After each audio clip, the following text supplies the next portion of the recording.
All right, I want to take a few minutes to just talk about the left-right paradigm. Part of the show, one of the real focuses of the program is to break down the left-right paradigm. I've really discovered that this is a divide and conquer tactic used by the government, by the system, if you will, to keep the people apart. As long as we're arguing about left versus right, then we're not united against what's wrong with the system, with peace versus war, with justice versus impoverishment.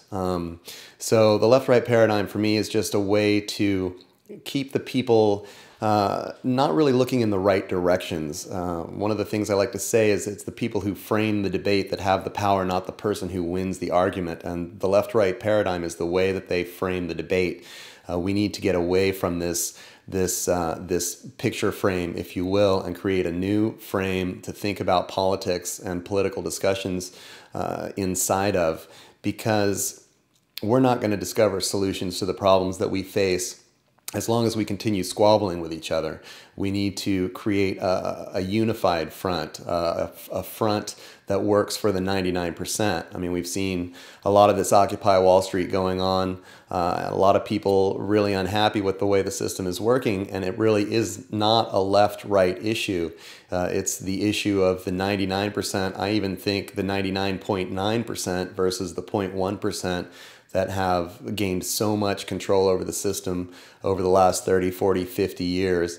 This is what the shift is going to be about. We're going to show the history of how our economic system, our political system has evolved.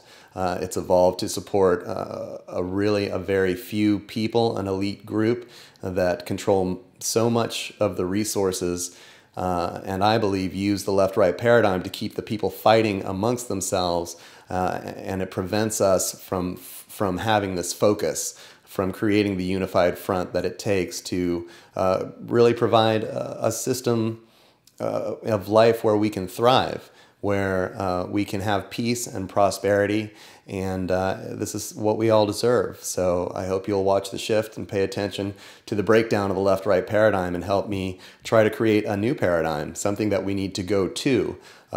With all of our participation, I think that we might be surprised what we can discover.